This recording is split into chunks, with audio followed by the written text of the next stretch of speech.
Alright everybody, how's it going? So, welcome to part one. Going to be explaining why and pretty much what I'm going to be doing. And this will be a before status on the current engine, how it currently is. So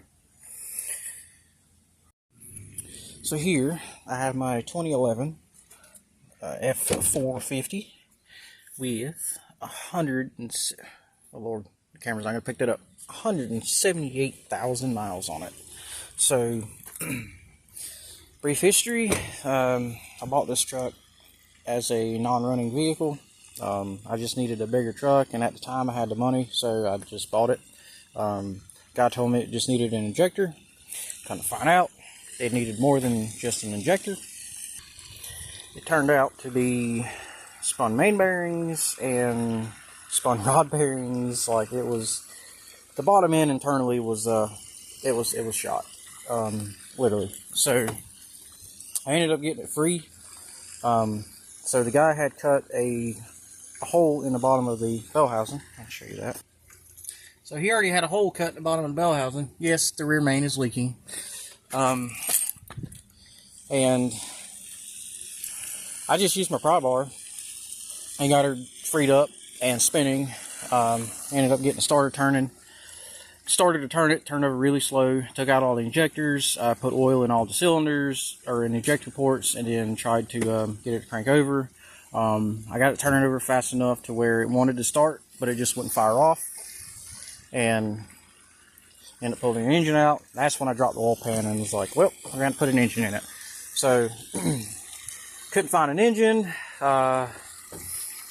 because I didn't have $6,000 to $12,000 to get a replacement engine to put in this dang thing. So I just rebuilt it. It is what it is. So that was actually at 176,000. So the reason why I'm going through it again, because you're going to hear in just a second, the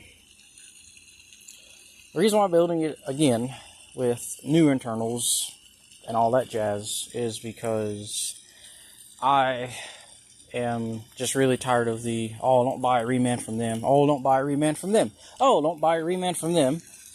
Why? Because everybody says that either the engines are trash, or when something happens, the warranties, you got to literally go through the ringer to get warranty to replace your engine. So I just, instead of me just taking a gamble and spending 10 grand on a long block, and if, for heaven's sake, something happens, I don't take it back out, get it sent off, and all this and that. So I just, it's like, screw it, I'll just rebuild it myself. That way I know what I have.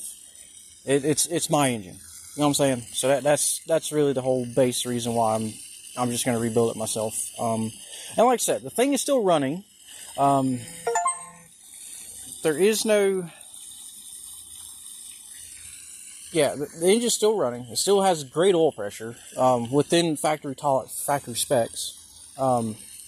It just has a subtle noise. Like I said, I'll start it up. Oh my gosh, I'll start it up and let you guys hear it in just a second. But that's really the brief rundown of why I want to rebuild it myself. Because I know what I have, I know what's it's going back together with, and that's it. If I were to buy one from someone else, I can't just tear it down and just be like, okay, well, they did this, this, and this. Okay, cool, we're good. Let's put it all back together, and something happens, then they'll, take a claim, oh, well, you took it apart. So forget it. I don't want all that damn headache. So, I'm just going to, like I said, just rebuild it from scratch. I'm going to tear it down to the bare block. And I'm literally going to put all new stuff back in it. I will, the next part, I will show like where I got all the parts from, where, and all that. So, cause that's going to be pretty much its own video there, is like how I sourced my parts and where I got my parts from. Budget wise, so far, I am under, will be under $8,000. I know some of you guys saying, yeah, you can just drop another 12 and go buy you a long block. or spend 13 and get you a complete drop-in engine. I don't want to do that. I don't want to do that. I like doing what I'm doing. So, and plus also too, that the, some of the long blocks you get, I have to retrofit some of the stuff from here onto that one to make it work. Well, I have to retrofit that engine to make stuff work on here, because this is an 11. The newer stuff now is just up, 15 plus, whatever blocks they have. Just either way, but everything's going to be, things are going to be different, and it's just, I really just didn't want to fight that, to have the uncertainty of, all right, I spent 13 grand, drop it in here, oh crap, now I got to cut a wire harness, I got to make a connector work, this, that, blah, blah, blah. Got to change turbo. I'm not fighting it. So, but yeah, here we go. Man, it's hot out here today. This is cold start. I ain't started it today. Well, it's actually like 90 degrees out here, so it's not really cold. Well, see, it starts up fine, runs fine. Yes, I do have a, let me turn that off. Yes, I do have a all mechanical oil pressure gauge. There's my line right there that runs up to it. So, as you can tell, we have some fluctuation in oil pressure.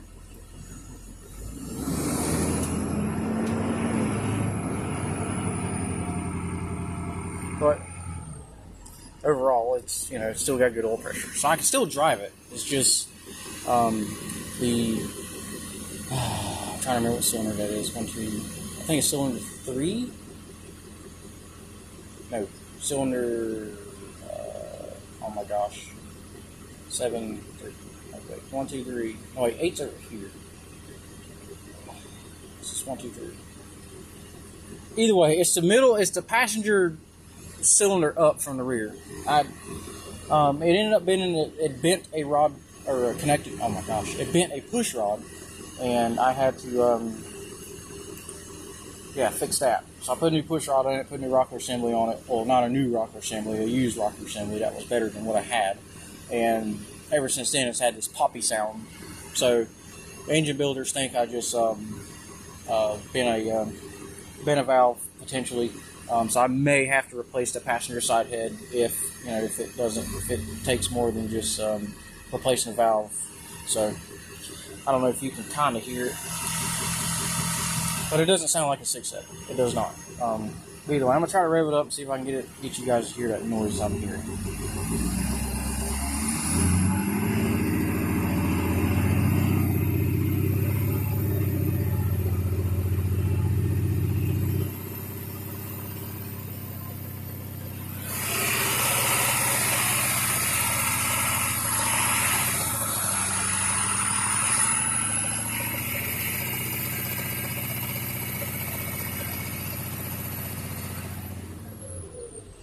I noticed some that may sound normal. Yes, it does sound normal when it's cold. But once the engine gets hot, it's very noticeable.